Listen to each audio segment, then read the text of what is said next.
Hello and welcome to Inkscape for Teachers. This tutorial is inspired by one that I saw elsewhere. I think it was Clever Someday was the author, in which they showed how to outline text, and it was done with a cursive font, which is sort of most of it joined together. I want to show you what happens if you use a font that's quite separate. So let me start with T for the text tool, and I'll type that text.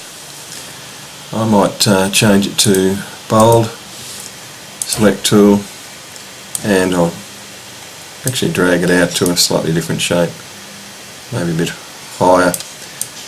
Okay, now with that selected, with the bucket tool or you can click that, and if you change this setting to 10mm, let's say grow the border by that much. I think I'll leave these settings here. You can try changing those and see what happens. But if I click on the O, you can see it grows around there. I might just keep going before I send that to the back, so I'll keep clicking on these letters, each visible part of them, and there we have it.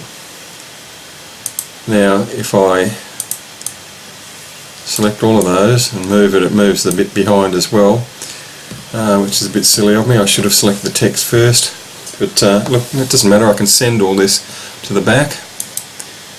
If I do that, didn't seem to work, and why is that? Oh, it's because I just need to, I'll shift click and just select these grey portions.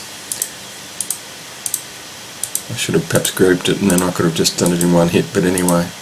Oops. That one, yeah. Now if I send those to the back, you can see there's an outline around the text. I don't want this little red border. It must have been what I was using last. Shift click on the cross there. You can see there I've outlined that text. I can change that to a different colour, whatever you like.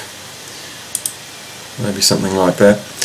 Maybe I want to change the text inside. If I click on that, change that to something different.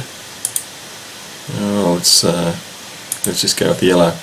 Okay, now you can see it's not quite perfect. There are a few little glitches here. You can see in the E's, in the middle of the O there. So if I zoom in and in for the node tool and just click this orange, actually I think it's selected the text, so maybe if I click up here in the orange section. No, maybe down here. There it is. Remember that was a separate orange bit. And drag around those nodes and press delete. It gets rid of them. Likewise with this section here. It's to do with the orange around the E, so I'll click there, and maybe if I then drag around those and delete them, yep, it fixes that bit. And this is to do with this E, so I'll click here. By clicking here I might click on the text, might take it as part of the text. Yeah, see it's this whole text area. So clicking there brings me to the orange bit inside the E. Select those, delete, and that looks pretty good. Now what you might also like to do is select all those orange bits.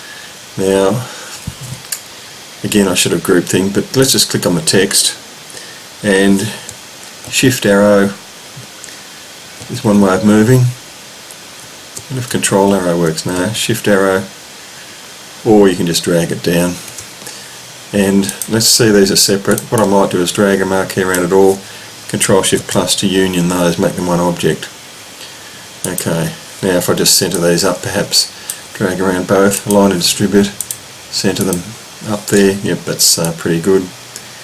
And there we go. Now the beauty of that is that I can change things easily. If I want to change everything in the outline, I can do that. Or if I want to change the text, I just click on something there and can do that. So you can see it's quite a powerful tool, and yeah, there are other ways. You can use offset or outset, or dynamic outset. Under the once you select things, you can go path and it's dynamic offset. That's perhaps another video, but using the bucket tool is one way to do it. Anyway, hope you found that useful, and thanks for watching. Bye for now.